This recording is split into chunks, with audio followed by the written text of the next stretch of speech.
औज़ुबिल्लाहि मिनश्शैतानिर्रजीम बिस्मिल्लाहिर्रहमानिर्रहीम। तो कैसे हैं आप सब? उम्मीद करता हूँ कि आप सब खैरियत से होंगे और ठीक-ठाक होंगे और हमारे लेक्चर्स को एंजॉय कर रहे होंगे। तो this is the second last video of chapter number 9 pharmacology, जिसमें आज हम पढ़ेंगे एडिक्टिव ड्रग्स के बारे में, मतलब कि नशा आवर ड्रग्स, या कि ऐसे कहें कि वो ड्रग्स जिनकी किसी बंदे को लत लग जाती है, आदत पड़ जाती है। और पहले हमने डिस्कस की थी फार्मास्यूटिकल्स ड्रग्स, जो कि किसी डिजीज़ को ट्रीट करने में हेल्प देती हैं। आज हम पढ़ेंगे एडिक्टिव ड्रग्स, उसके टाइप्स, उसकी कैटेगरीज़ और उनके क्या-क्या सिम्पटम्स होते हैं और उनसे कौन-कौन से नुकसानात होते हैं। तो शुरू करते हैं। सबसे पहले अगर हम एडिक्टिव ड्रग्स को देखें तो हमारे ब्रेन का जो प्लेयर सेंटर होता है, जो कि किस बंदे को खुशी देता है, उस पर एक्ट करती है। अब इससे क्या होता है कि जल्दी उसको मज़ा आएगा जब वो उस ड्रग को लेगा, और ऐसे रिपीटेड जितने टाइम्स करेगा वो उसको मज़ा देगी, प्लेयर देगी, और इससे क्या होगा, जो पर्सन का रवैया होगा वो भी चेंज हो जाएगा, आप देखेंगे। और अगर हम एडिक्टिव ड्रग्स को देखें, जब बंदा जो है उसको ले रहा होता है तो उसकी खुशी और बढ़ती रहती है और अच्छा महसूस करता है जब वो उसको ले रहा होता है, यूज़ कर रहा होता है। और जब उसके पास वो चीज़ें नहीं होती तो आप देखेंगे वो खफा हो जाएगा, बेजार हो जाएगा, इतना कि लड़ने को आ जाएगा। आपने देखे होंगे कि बहुत सारे जो नशा करते हैं लोग, उनको जब कोई चीज़, मतलब कि कोई भी नशे आवर चीज़ है, वो ड्रग्स लेंगे तो बहुत खुश होंगे और रिपीटेडली लेते रहेंगे।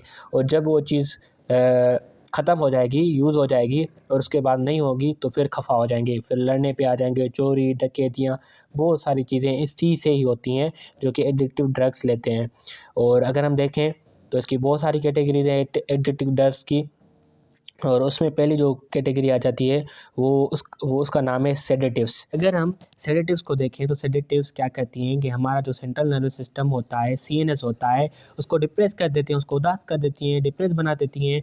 ये ऐसी कैटेगरी है ड्रग्स की जो हमारे नॉर्मल ब्रेन फंक्शन को स्लो कर देती है, और बंदा डिप्रेस हो जाता है, फ्रस्ट्रेशन हो जाती है। One of the most marked effects of sedatives in their potential for abuse and addiction. अगर हम सेडेटिव्स के इफ़ेक्ट देखें तो उसमें जो मोस्ट मार्क्ड इफ़ेक्ट हैं वो ये हैं कि उस बंदे में जो सेडेटिव्स लेता है उसमें ताकत आ जाती है बुरा बर्ताव करने की, और एडिक्शन लग जाती है उसको। और उसके काजेज़ देखें तो जैसे ड्राउजीनेस है, मतलब कि कायली, स्लीपनेस, सुस्ती हो जाती है उस बंदे को। और वो क्या करता है, रिड्यूस करता है अपनी बेचैनी, और इससे जो हार्ट रेट है या ब्रीथिंग है वो भी रिड्यूस हो जाती है, कम हो जाती है। और इतनी कम हो जाती है कि डेथ भी ऑकर हो सकती है। अगर कोई बंदा सेडेटिव्स का ओवरडोज ले रहा है तो उसकी डेथ भी हो सकती है, और उसके हार्ट रेट और ब्रीथिंग जो है वो तो कम हो रही है, अगर ओवरडोज लेगा तो डेथ तक पहुंच जाएगा। उसके बाद दूसरी जो कैटेगरी है जो है एडिक्टिव ड्रग्स की, वो है नारकोटिक्स। अगर हम नारकोटिक्स के देखें तो उसको पेन किलर कहा जाता है। These drugs bind with the pain receptor present in CNS and reduce the pain. और अब ये जब ये ड्रग्स कोई लेता है तो ये पेन रिसेप्टर तक इनसे जाके बाइंड करती हैं, जो कि सीएनएस में मौजूद होते हैं, सेंट्रल नर्वस सिस्टम में, और दर्द को कम करती हैं। They are use to treat moderate to severe pain. अगर हम देखें तो ये शदीद या कम या शदीद दर्द जो होगा उसके इलाज के लिए इस्तेमाल होती हैं, ट्रीटमेंट के लिए इस्तेमाल होती हैं। That may not respond well to the other pain medications, जो कि दूसरी पेन मेडिकेशन है उनको रेस्पॉन्ड करे या ना करे। The short term effects of opiate use can include feelings of euphoria, pain relief, drowsiness and sedation. अगर हम शॉर्ट टर्म इफेक्ट देखें नींद वाली गोली के इस्तेमाल के, ओपिएट यूज़ के, तो उसमें क्या आ जाता है, फीलिंग्स ऑफ यूफोरिया और पेन रिलीफ हो जाता है, दर्द कम हो जाता है, और ड्राउजीनेस, काहली हो जाती है उस बंदे को, और सेडिटेशन मतलब कि तकलीफ भी उसकी जो है वो कम हो जाती है। Narcotics can be dangerous not only because of their potential. Narcotics ना सिर्फ इसके लिए नुकसानदेह नहीं है क्योंकि उनमें ताकत होती है, वो दिलाते हैं अब्यूज़ करने की, बुरा बर्ताव करने की, या एडिक्शन की, मतलब कि लत लग जाती है उस बंदे को। But also because they can sometimes lead to overdose and death. मतलब कि एडिक्शन लगी गई है, आदत लग गई है, वो बंदा रिपीटेडली लेता रहेगा ड्रग्स, और इससे क्या होगा, अगर ओवरडोज हो गया, उसने ओवरडोज ले लिया तो उससे डेथ भी हो सकती है इसकी। तो ये ये सिर्फ नहीं कि डेंजरस है बल्कि डेथ भी करवा सकता है।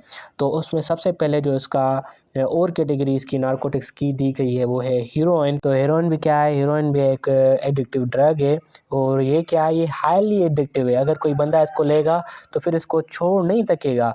तो heroine and other opiate drugs interact with dopamine levels in the brain। Heroin और जो दूसरी ओपाइड नींद वाली कई ड्रग्स हैं तो वो हमारे ब्रेन की जो डोपामिन लेवल्स है उसके साथ इंटरेक्ट करती हैं और इससे क्या होता है जो कि उस प्लेयर को ब्रस्ट कर देते हैं जो कि उनके यूज़ से एसोसिएटेड होता है। और इससे क्या होता है, abuse of heroin can quickly lead to drug tolerance, dependence and addiction. इसका मतलब ये है कि जो भी हेरोइन का ज़्यादा इस्तेमाल करेगा या गलत इस्तेमाल करेगा तो जल्दी ही वो ड्रग की लत में आ जाएगा, उन पर ही डिपेंडेंट कर जाएगा और उनमें एडिक्ट हो जाएगा, उसकी आदत बन जाएगी उसको लेने की।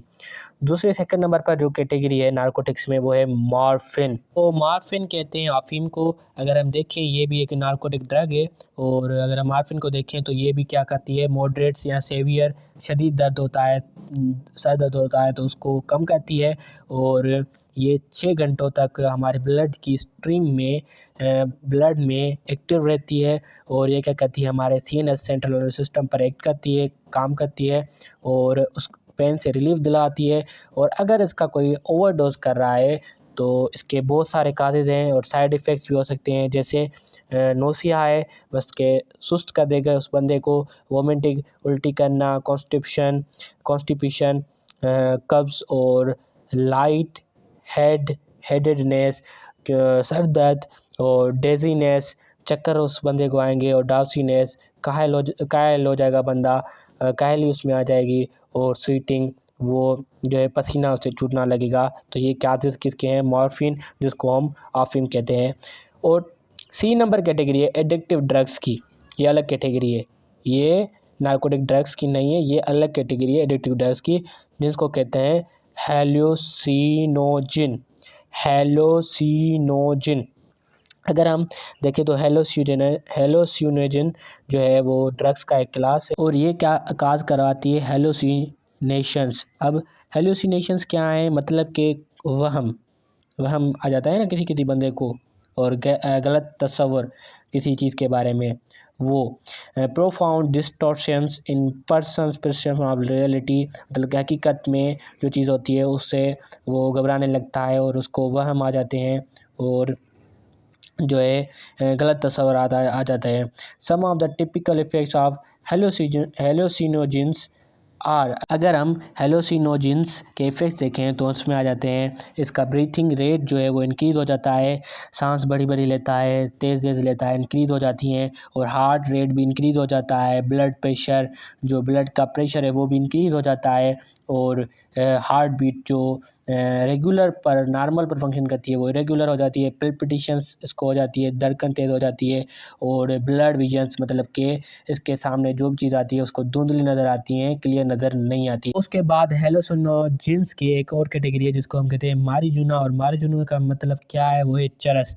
अगर हम देखें तो मारिजुना एक मोस्ट कॉमनली यूज्ड जो कि ममनून चीज़ है, इस पर बैन लगा हुआ है, मतलब कि ममनून है, इसको नहीं इस्तेमाल कर सकते यूनाइटेड स्टेट्स में। अगर हम देखें तो मारिजुना कहाँ से ऑब्टेन होती है, ये फ्लावर, स्टेम और लीव्स से ऑब्टेन की जाती है। कौन से प्लांट की, इसका आपको नाम ज़रूर याद रखना है, कैनबिस इंडिका प्लांट है जिसके फ्लावर, स्टेम या लीव्स से ये ऑब्टेन की जाता है चरस।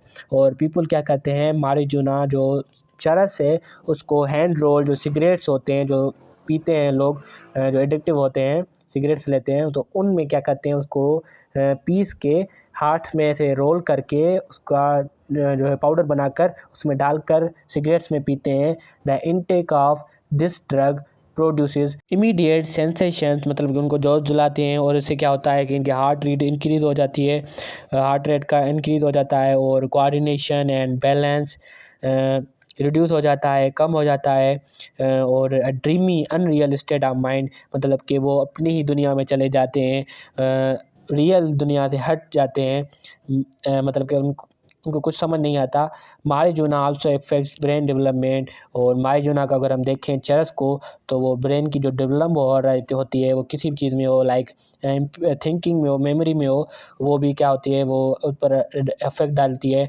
और जब कोई पीपल जो है चरस का इस्तेमाल करते हैं टीन एज में, जवानी में, तो जो ड्रग होती है उनकी थिंकिंग को असरअंदाज होती है, उनको कमज़ोर कर देती है, मेमोरी, किसी चीज़ को रिटेन रखने की पावर को, और लर्निंग फंक्शंस उनको भी कम कर देती है, और affect how the brain builds connection between the area necessary for these functions. और वो एरियाज़ जहाँ पर इनका कनेक्शन बना होता है फंक्शन करने का, जो कि ब्रेन बनाता है, वो भी क्या होता है, वो भी अफेक्टेड होता है। किसके लेने से? मारिजुना के लेने से।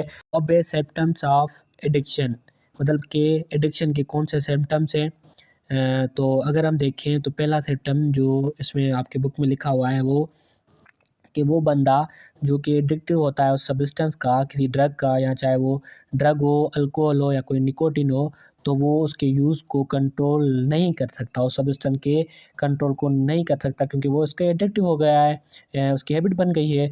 और दूसरी पॉइंट ये कह रहा है कि जब बॉडी की लेवल उस सब्सटेंस की बॉडी में जब उस सब्सटेंस की लेवल कम होती है उस सर्टेन लेवल से, जो उसकी है ऑप्टिमम, तो फिर क्या होता है, वो जो पेशेंट होता है या पर्सन होता है, उसकी फिज़िकल और मूड रिलेटेड जो सिम्पटम्स होते हैं वो अपीयर हो जाते हैं। जैसे आपको पता है कि वो चाहेगा, हर किसी कहेगा कि मुझे वो ड्रग्स दो, या कहीं से खुद लेगा, क्रेविंग्स फॉर ड्रग्स, इल्तिजा करेगा ड्रग्स लेने के लिए, और उसका जो है उसको दौरे पड़ने भी शुरू कर देंगे, और बैड टेम्पर, लड़ता रहेगा, झगड़ता रहेगा, पुअर फोकस, उसको मतलब कि नॉर्मल बंदा जैसे होता है वो नहीं होगा, और अपने आप को डिप्रेस फील करेगा, एम्प्टी, खाली खाली सा महसूस करेगा, फ्रस्ट्रेशन उसमें आ जाएगी, और चिड़चिड़ापन आ जाएगा, anger and bitterness and resentment. और अगर वो चीज़ उसको नहीं दी जाएगी तो वो लड़ेगा, झगड़ेगा दूसरों के साथ। और तीसरी पॉइंट ये है, while under the influence of some substance the addictive may engage in risky activities. अगर हम देखें, अगर कोई बंदा एडिक्टिव ड्रग्स ले रहा है, उसमें इंगेज है, तो उसकी बहुत सारी रिस्की, जो उसकी जानलेवा जो है एक्टिविटी परफॉर्म कर सकता है। जैसे इसमें एक एग्जांपल दिया गया है, ड्राइविंग फास्ट। आपको पता है कि जो एडिक्टिव बंदे होते हैं, या शराब पी हुई होती है, कोई एडिक्टिव ड्रग्स लिए होते हैं, नशे में होते हैं, तो फिर क्या करते हैं, अगर गाड़ी चलाते हैं तो फिर फास्ट चलाते हैं। आपको पता है अगर फास्ट चलाएगा तो किसी को लग सकती है, किसी और की जान को खतरा हो सकता है, अपनी जान को खतरा हो सकता है। तो ये जो है, ये भी प्रॉब्लम्स क्रिएट हो सकती है एडिक्शन के। और लास्टली बहुत सारी प्रॉब्लम्स हैं जो कि ड्रग एडिक्शन से एसोसिएटेड है। अगर हम देखें कोई बंदा जो ड्रग का अब्यूज़ कर रहा है, ड्रग्स ले रहा है, तो उसके पर्सनल इम्पैक्ट के साथ साथ दूसरों को भी बहुत नुकसान पहुंच रहा है। देखें, जो पीपल्स एडिक्टिव होते हैं उनकी हेल्थ सफ़र कर रही होती है, बहुत बुरी होती है, हेल्थ के इश्यूज़ आ जाते हैं, और बीमार रहता है वो बंदा। और addiction can damage the one social life. अगर हम एडिक्शन को देखें, जो बंदा एडिक्टेड है किसी ड्रग का, तो उसकी जो सोशल लाइफ है, उठना बैठता है दूसरे लोगों के साथ, वो भी ख़राब हो जाता है, वो भी डैमेज होता है, डिस्ट्रॉय हो जाता है। और रिसर्च ने ये रिवील किया है, जो भी एडिक्टिव पीपल है, अगर रिसर्च नहीं, अगर हम उम्ूमन देखें अपनी सोसाइटी में, तो वो जो बंदा जो एडिक्टिव होता है वो इन्वॉल्व हो जाता है क्राइम्स में, जो है क्राइम्स में इन्वॉल्व हो जाता है। जैसे रॉबरी है, चोरी करना, स्टीलिंग, स्नैचिंग, और लॉ वायोलेटर हो जाता है, जो कानून है उसको तोड़ता रहता है, और क्रिमिनल बन जाता है। और addiction can damage one social life, और एडिक्शन से किसी की social life, personal relationships, family जो है उस पर इफ़ेक्ट पड़ता है बहुत ज़्यादा। और when the addict does not gate it's need, जब वो बंदा किसी चीज़ का एडिक्शन हो जाती है, तो वो अगर उसको नहीं मिलेगी तो फिर वो जो है एंग्री हो जाएगा, चिड़चिड़ापन होगा उसको, और गालियाँ गलौच भी देगा, और लड़ने झगड़ने भी लगेगा, और अच्छा अपना बिहेवियर नहीं रखेगा। और अल्टीमेटली क्या होगा कि बंदे कहेंगे भाई इससे जान छुड़ाओ, जहाँ भी जाए चला जाए, हमें इसकी परवाह नहीं, क्योंकि अभी एडिक्शन में आ गया है, एडिक्टिव हो गया है, इसको नींद नहीं मिलेगी। तो ये लड़ेगा झगड़ेगा और सारी चीज़ें करेगा, तो इससे जो रिलेशनशिप्स होते हैं वो भी बहुत सारे बंदों के लूज़ हो जाते हैं। कोई भी नहीं कहता कि भाई मैं इससे ताल्लुक़ रखूँ, क्योंकि ये एडिक्टेड है, ये मुझको भी नुकसान पहुंचा सकता है। और उसके बाद ये hallucinogen and narcotics obtaining plants found in Pakistan, ये प्लांट्स की डायग्राम्स दी गई हैं, जैसे सेल्विया डेवरोनम और दातुरा ओपियम पॉपी है, और विल्वो बार के सेलेक्स कैनबीज और साइलोकोबिन मशरूम, ये 6 प्लांट्स हैं जिनसे हेलुसिनोजन एंड नारकोटिक्स जो है ऑब्टेन की जाते हैं। और ये जो प्लांट्स हैं ये पाकिस्तान में पाए जाते हैं। होपफुली आपको लेक्चर आज का पसंद आया है। अगर पसंद आया वीडियो को लाइक करिए, शेयर करिएगा, और अगर लेक्चर्स अच्छे लग रहे हैं आपको कमेंट ज़रूर करिएगा। कोई सवाल रहता हो तो वो भी कमेंट में कर दीजिएगा। इसमें और इतनी कॉन्सेप्ट की बात है नहीं, बस आपको ये याद रखना है कि ये ड्रग्स क्या है और इसका क्या इफ़ेक्ट्स है, और ये इसके काजेज़ क्या हैं। होपफुली आपको लेक्चर पसंद आएगा। वीडियो को लाइक करिए, शेयर करिए। मिलेंगे ऐसे नए लेक्चर में, तब तक के लिए अपना ख्याल रखिए। Wish you best of luck and I love you all.